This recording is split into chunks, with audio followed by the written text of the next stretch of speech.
Javier Carrillo, Buenas noches, doctor, presente. Leslie Cedeño, Alberto Coloma, Joao Encalada. Papi, cuidado. Presente, doctor Encalada. Papi, ¿qué más? ¿Qué haces?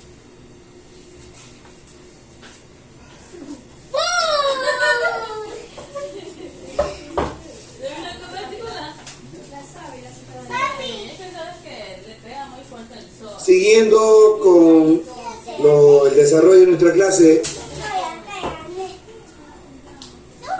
paso a explicar la forma correcta de utilizar estos dos términos que vemos en la diapositiva: el término infección y el término infestación. Son dos términos que se utilizan de manera inadecuada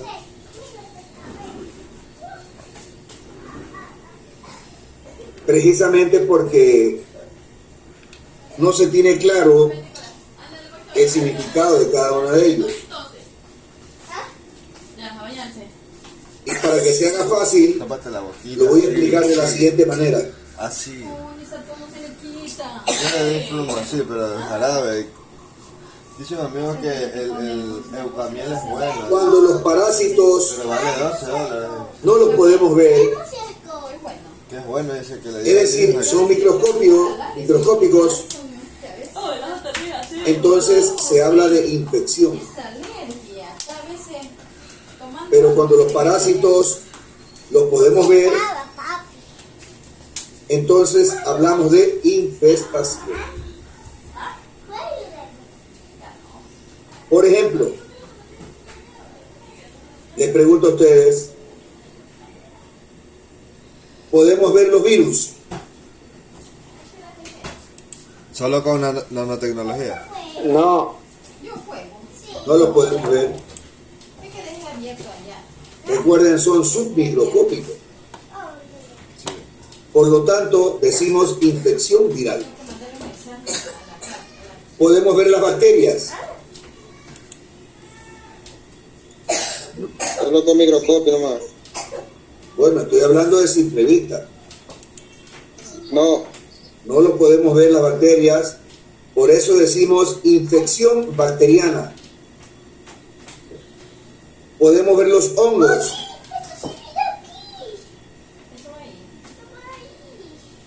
Sí, Los hongos. algunos, ¿no? Sí, los hongos. Los hongos son microscópicos. Las Seguramente. manifestaciones cutáneas, ¿qué son? A ver, una cosa es manifestación, otra cosa es el hongo. No confunda. Es como que Y cuando las personas dicen, oh, mira, tiene un hongo en la mano o alguna cosa así, o sea, algo que se le manifiesta en el cuerpo. No, una cosa es lesión y otra cosa es el hongo. No confunda. Los hongos son microscópicos, por lo tanto decimos infecciones micóticas. Las lombrices las vemos. Sí. Decimos, ese niño está infestado de lombrices. Los piojos los vemos. La niña está infestada de piojos. Los oxiuros los vemos. ¿Se ven los oxiuros? Claro. Decimos entonces, está infestado de oxiuros. Las amebas las vemos. Sí. ¿Y cómo son las amebas, Mayra?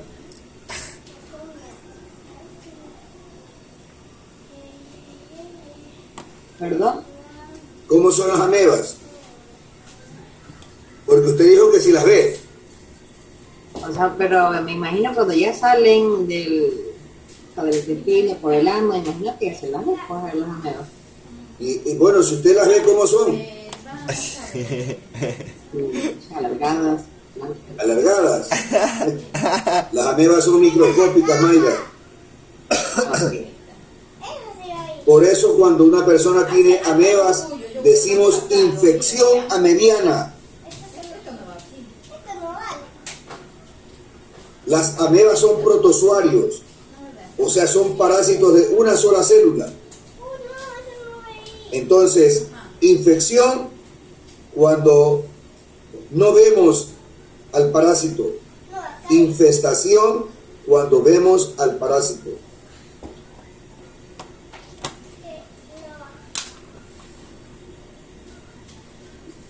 Y ahora vamos a hablar de cómo el parásito puede entrar al huésped. Una forma de entrar es cuando ingerimos alimentos contaminados. Puede ser agua o puede ser comida. Por ejemplo, agua contaminada con una bacteria. Por ejemplo, la bacteria Salmonella. Alimento contaminado con la bacteria Staphylococcus aureus. Alimento contaminado con el virus de la hepatitis A.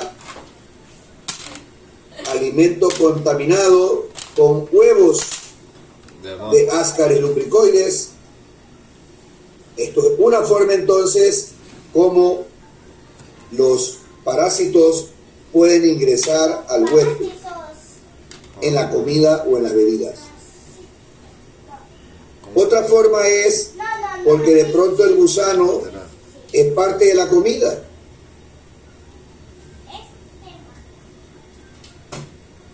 ¿A cuántos le gusta el jugo de guayaba o el batido de guayaba? Vea, usted que no está juego de guayaba. El dulce de guayaba. El dulce de Está guayaba. hablando de los parásitos. ¿Pero usted ha comido guayaba madura alguna vez? Tiene gusano. Es malo, guácala. Usted la saborea y de pronto la parte que se le quedó de una cabecita que va saliendo por ahí. En ese caso el gusano La puede ser parte lechuga de la también comida. tiene, la lechuga también tiene ameba. ¿Perdón? La lechuga también tiene ameba. La lechuga tiene mebas. Ajá, no. Bueno, todo alimento que viene del suelo, si ha sido regado con agua contaminada, puede traer parásitos. Puede traer parásitos, porque vienen del suelo.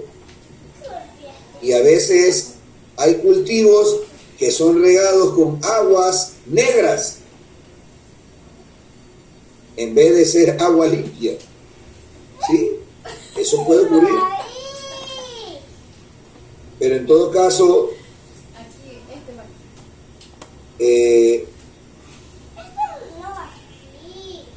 los parásitos pueden ser parte de la comida que uno está ingiriendo, ¿no?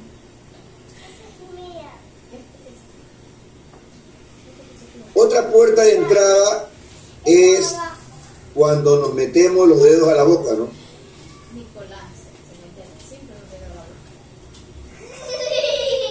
La mano siempre está tocando diferentes objetos, algunos de los cuales puede estar contaminado de pronto con algún virus, alguna bacteria, y nosotros nos metemos los dedos a la boca, y esa suele ser la forma de contagio de infecciones gastrointestinales en los niños, porque se meten los dedos a la boca después de que sus manos han estado en el suelo. ¿Sí escuchaste, Nicolás? Pues tienes que lavarte las manos. Cuando de la escuela sales a comer el granizado, ahí tienes que lavar. Geofagia es otra forma de ingestión de parásitos. ¿Qué es la ¿Cuándo geofagia? llegó a la casa? Sí, él sabe. Geofagia significa comer tierra.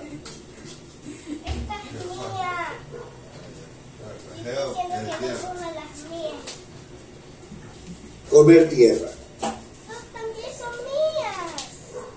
Y esto es algo que hacen a veces los bebés. ¿Ah? ¿Qué te vas a llevar todo? Usted lo sienta un día que va a la playa, en la arena, y de pronto se descuida y les encuentra que tiene la boca llena de arena.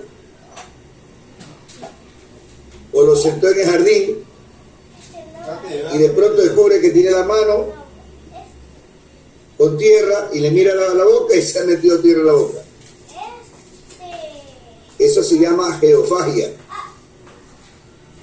Y es algo que a veces no solamente lo hacen los niños, ¿no? A veces también personas adultas. ¿Adultas? Pero bueno, si su niño come tierra, no se preocupe.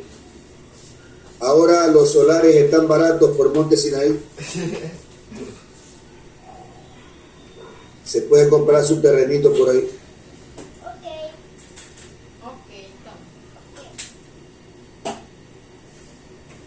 Por inhalación. Mire, aquí tenemos dos parásitos que nosotros podemos respirar. El neumocitis, allí. El uno se llama Enterodius vermicularis. Señores, el Enterodius vermicularis es el oxuro. Cuando hablamos de las larvas, son pequeñitas. Cuando alguien tiene esa parasitosis, las larvas están en la sábana, en la ropa interior. Y cuando usted sacude la sábana, tranquilamente usted puede inhalar las larvas. Esa es una forma de ingreso por inhalación de las larvas del Enterodius vermicularis. Pero hay un hongo que también nosotros podemos inhalar. Se llama Pneumocystis jirovecii. Y ese hongo es bien común. Ya vamos a hablar posteriormente, cuando hablemos de hongos, sobre Pneumocystis jirovecii.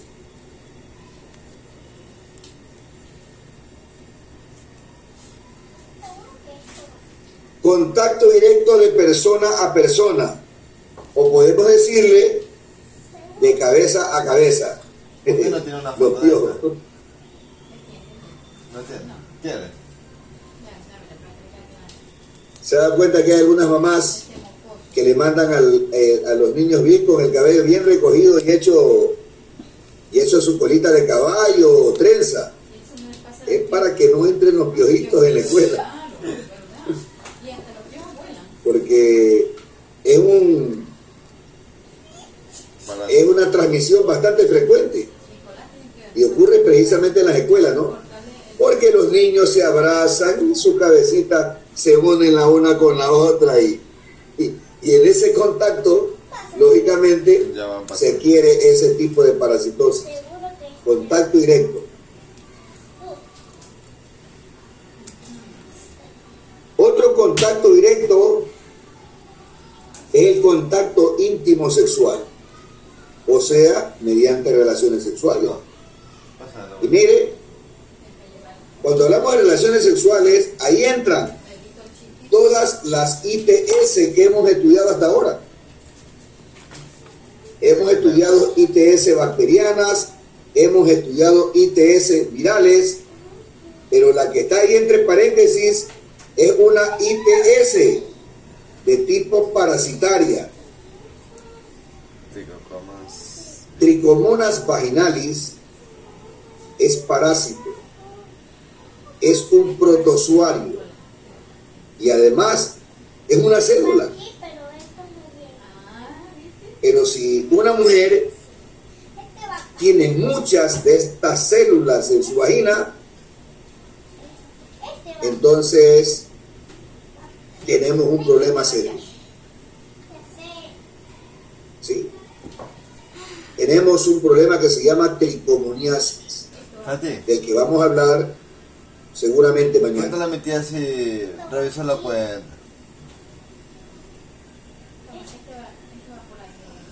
Vía transplacentaria.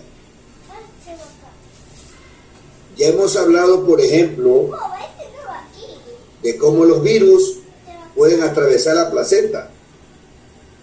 y producir un VIH transplacentario. También hemos hablado, por ejemplo, de bacterias como la sífilis, que pueden atravesar la placenta y el niño nacer con sífilis congénita.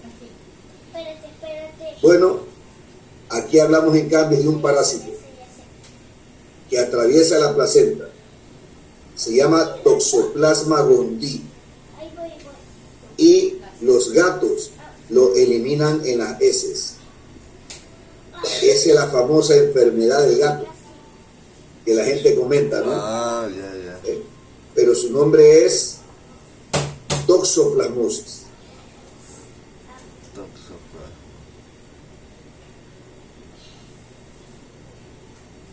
También el parásito puede penetrar a través de la piel. Y esa penetración puede ser por acción directa del parásito, como por ejemplo la larva del parásito Strongyloides estercoralis, que le decía yo temprano que mide solamente 3 milímetros y que vive ese parásito, mejor dicho, ese organismo vive en el suelo, pero si lo encuentra usted en la tierra con los pies descalzos, puede penetrar a través de la piel de su pie y convertirse en parásito, ¿no? Pero también pueden penetrar algunos parásitos a través de la piel cuando se inyecta la larva, y esa larva es inyectada por un vector. Un ejemplo de esa inyección de larva por un vector es lo que vimos hace un rato, la enfermedad de Chagas. Y el vector era el chinchorro, ¿no?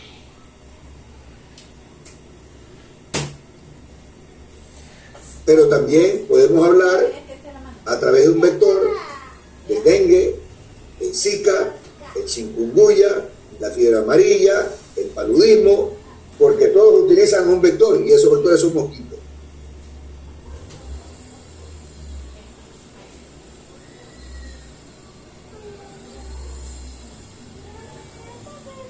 ¿Cómo se clasifican los parásitos? Protozoos, o también llamados protozoarios. El mintos, la gente más lo conoce como gusanos. Y artrópodos. Bueno, nosotros vamos a hablar de protozoarios y del mintos. Los artrópodos se los vamos a dejar para que los estudien los entomólogos, que son los especialistas en estudiar artrópodos, ¿no? Los entomólogos. Nosotros vamos a estudiar protozoarios y vamos a estudiar el minto. Y hablando de protozoarios, tenemos que recalcar que se trata de parásitos unicelulares. O sea, una célula es el parásito. Y cuando hablamos de célula, estamos hablando de organismos microscópicos. El ejemplo más común de protozoario o protozoo son las amebas.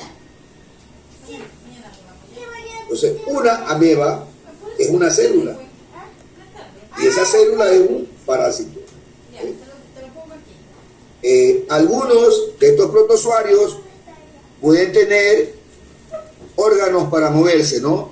Órganos de locomoción. Ahora, los protozoarios nosotros los podemos encontrar en dos formas. Y esto tiene que ver con su ciclo biológico o su ciclo vital. Usted lo puede encontrar en forma de trofozoito o lo puede encontrar en forma de quiste. ¿Qué significa trofozoito? Cuando un protozoario se encuentra en su forma de trofozoito, decimos que esta es la forma activa, la forma infectante. Y además esta es la forma en la cual el parásito se alimenta y se reproduce. En cambio, el quiste es una forma de resistencia. Cuando el parásito descubre que el medio en el que se encuentra no le es favorable, entonces el parásito forma una cutícula a su alrededor, una cutícula, y queda él encerrado en esa cutícula. A eso se llama quiste. Se llama quiste. Y el quiste es solamente una forma de resistencia que utiliza el parásito para no morir. Para no morir.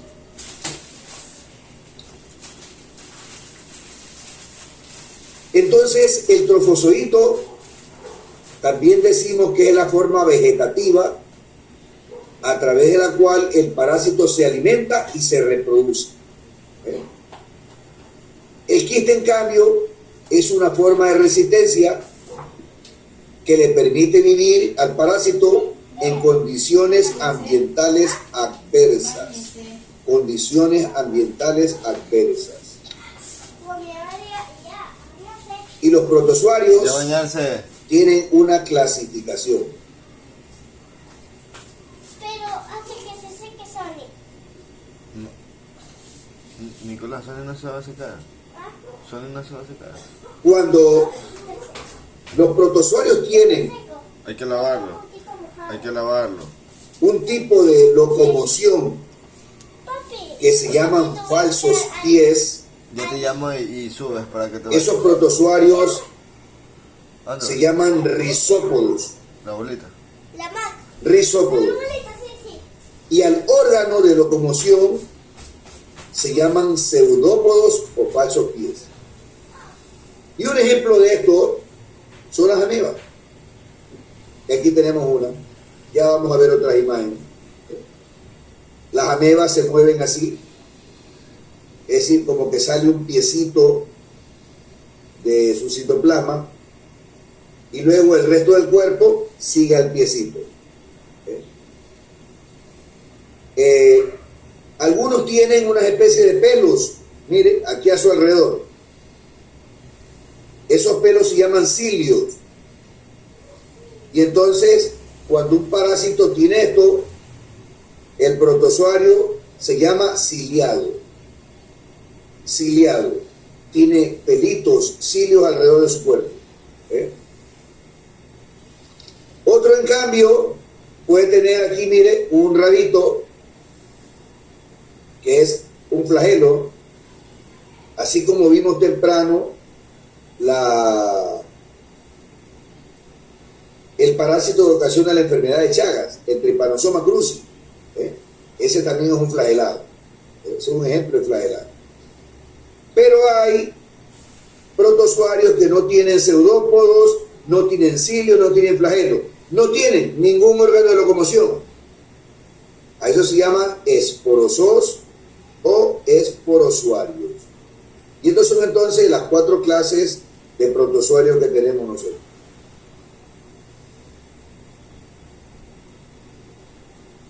Dentro del grupo de los rizópodos que se mueven por los pseudópodos o falsos pies, el protozoario más conocido son las amebas.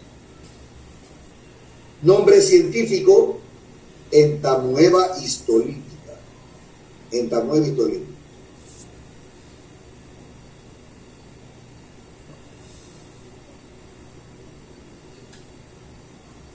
Luego tenemos los que tienen pelitos alrededor de su cuerpo. Se llaman ciliados. Porque esos pelitos se llaman cilios. Ah. Bueno, Abajo. y uno de estos ciliados Abajo. importantes para la salud humana se llama Balantidium coli. Dijimos que también hay protozoarios que tienen flagelos, ¿verdad? Bueno, hay flagelados que viven en la sangre y se llaman hemáticos. Y hay flagelados que viven en los tejidos y se llaman tisulares. Ejemplo de flagelado hemático: el Trypanosoma cruzi que mencionamos temprano. Un ejemplo de flagelado que vive en los tejidos la Leishmania, especie.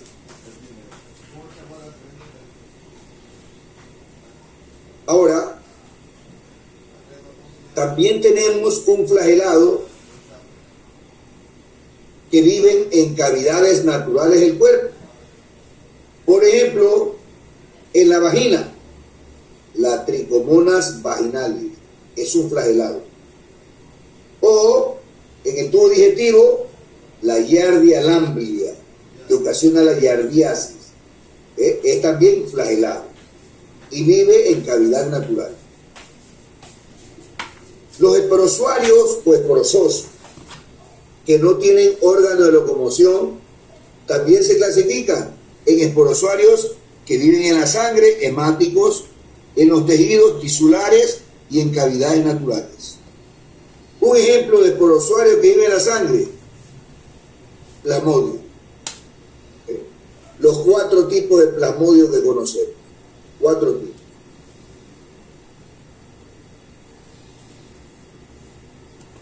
Un esporozoario que vive en cambio en los tejidos, Toxoplasma gondii. Este vive en los tejidos.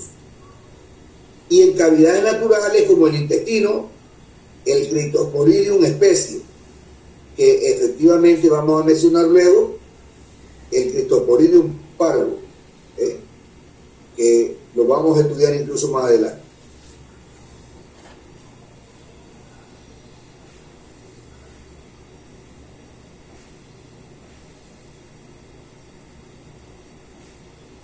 Miren, aquí tenemos una imagen de los rizópodos y esta es la ameba histolítica. Y aquí están estos que parecen pies, ¿no? Estos son los pseudópodos o falsos pies. Entonces, estamos hablando de la entamueba histolítica. Pero esta es su forma: prozoito, trofozoito, trofozoito. Y esto en cambio es entamueba histolítica o un quiste. Miren, el quiste es esférico. El protozoario es diferente, ¿no? Esta es su forma natural. Ahora, dentro de los ciliados, un importante se llama Balantidium coli. Balantidium coli. Mire, parece un pepino de mar. Pero este parásito es de tamaño microscópico. O sea, no lo podemos ver a simple vista. Y este es el trofozoito. ¿Qué? O sea, la forma activa, la forma como el parásito se alimenta y se reproduce. Acá tenemos el mismo parásito, pero esto es un quiste. El parásito está enquistado. Los que están así, en forma de círculo. Son parásitos que no pueden reproducirse ni alimentarse. No están protegidos Flagelados. por una capa que se llama... Flagelados que viven en la sangre. Este lo vio usted temprano, ¿no? El Trypanosoma cruzi, que ocasiona la enfermedad de Chagas. Pero acá tenemos un flagelado tisular que vive en tejido. Es la especie de Leishmania. Señores, este parásito vive en las úlceras de heridas. Hay algunas heridas que pueden ser ocasionadas por este parásito. La enfermedad se llama leishmaniasis. Pero también puede haber flagelados en cavidades naturales. Ya dijimos del intestino, la Giardia lamblia, que parece una perita. O en la cavidad vaginal, la Trichomonas vaginalis. Trichomonas vaginalis. Los esporozoarios son aquellos que no tienen órgano de locomoción. Pueden vivir en la sangre, se llaman hemáticos, en los tejidos, se llaman tisulares, y en las cavidades naturales. Aquí tenemos un ejemplo de esporozoario que vive en la sangre. Señor, este es el Plasmodium falciparum. Valga la oportunidad resaltar que nosotros podemos sufrir 4 tipos de paludismo, porque hay 4 especies de Plasmodium. Plasmodium malariae, que ocasiona la malaria, Plasmodium ovale, Plasmodium vivax y Plasmodium falciparum, que es el que estamos mostrando aquí, ¿ve? Parece un guineíto. De estos 4 Plasmodium, vivax, ovale, malariae y falciparum, este es el más peligroso. ¿Por qué? Porque un paludismo por Plasmodium falciparum puede complicarse con encefalitis. Encefalitis. Y resulta que una encefalitis puede matar a una persona. Puede matar. Mi amor, ¿dónde fue que comimos? Aquí al lado tenemos, miren, esto que parecen unas medialunas. Unas medialunas. Bueno, estas medialunas es un parásito microscópico. Se llama Toxoplasma gondii. Toxoplasma gondii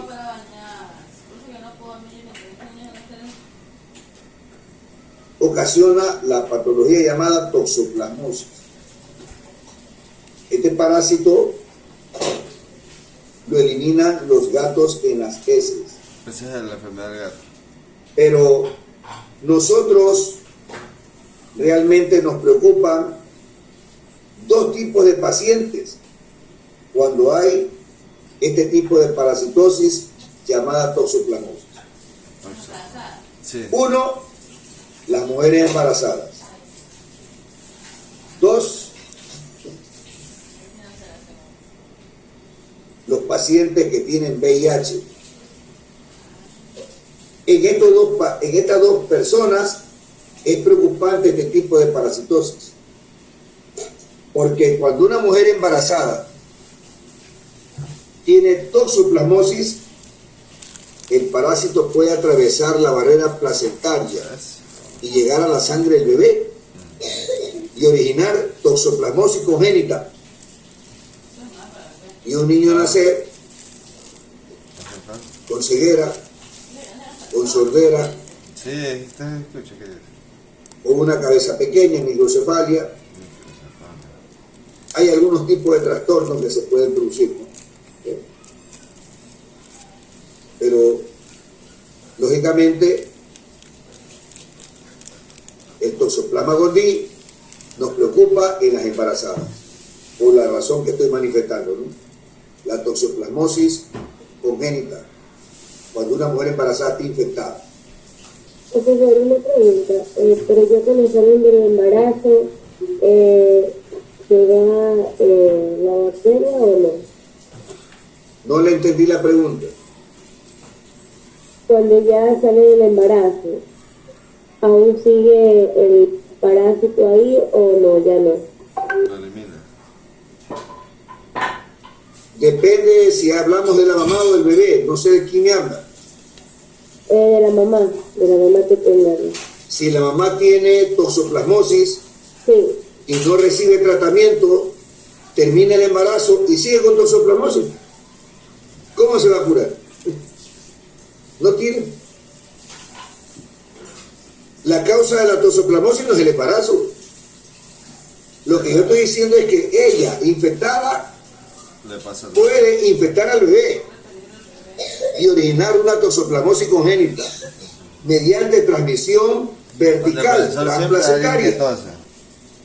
Siempre hay alguien que tose. pero no por el hecho de que no es el embarazo el que ocasiona la toxoplasmosis, no. La toxoplasmosis es producida por el parásito Toxoplasma gondii, que entra por la boca. Esos exámenes me hicieron a mí, pues, toxoplasmosis. El Cuando está otro embarazada. Claro. grupo importante de personas que nos preocupa cuando hay este tipo de parasitosis son los pacientes con VIH. Un paciente con VIH puede tener toxoplasmosis y no le pasa nada. Hasta que se Pero cuando el CD4 los linfocitos. baja menos de 200, o sea, los linfocitos T, llamados CD4 más, bajan de 200, el paciente puede sufrir encefalitis por Toxoplasma gondii y morir. Puede morir. Por lo tanto, nos preocupa la toxoplasmosis en las embarazadas porque puede ocasionar toxoplasmosis congénita. Y en las personas con VIH porque el paciente puede sufrir de encefalitis. Encefalitis por Toxoplasma gondii.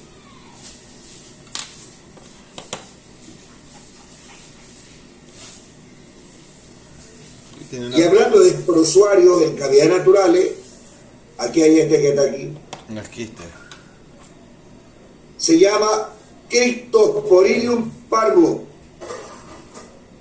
Se llama criptos porque se encierra en una especie de cripta, ¿no? Y esto ocurre en el intestino grueso. Ocurre en el intestino grueso. Cryptosporidium parvo, que ya vamos a hablar más adelante de él. ¿Por qué? Porque es importante conocer estas infecciones por protozoario, por su prevalencia, o sea, por su epidemiología.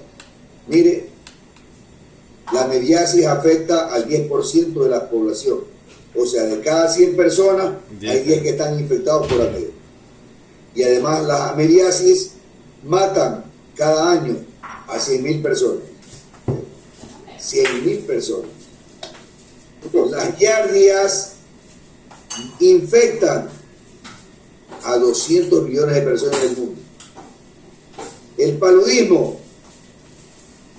afecta a 2.5 billones de personas, o sea, 2.500 millones de personas. Y cada año mueren entre 2 y 3 millones de personas por paludismo. La leishmaniasis infecta a 12 millones de personas. La trypanosomiasis africana, 50 millones de personas. Hay 100.000 casos cada año y mueren 5.000 personas cada año. No, ayer ya. Y la trypanosomiasis americana, como que sentía. hay 65 millones de personas expuestas y 60.000 nuevos casos cada año. Por eso es importante estudiar los protozoarios.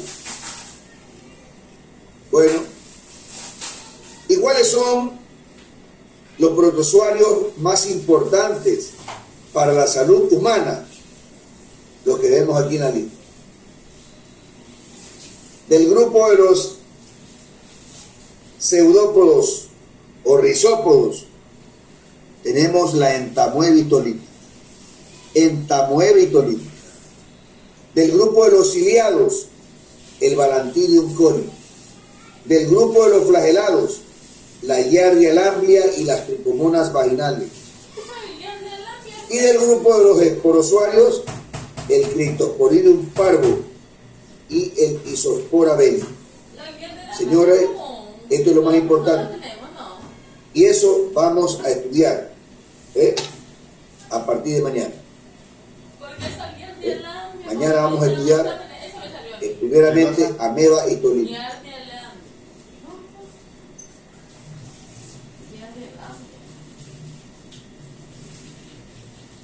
Es importante que revise su cuestionario y vaya resolviendo las preguntas, por favor.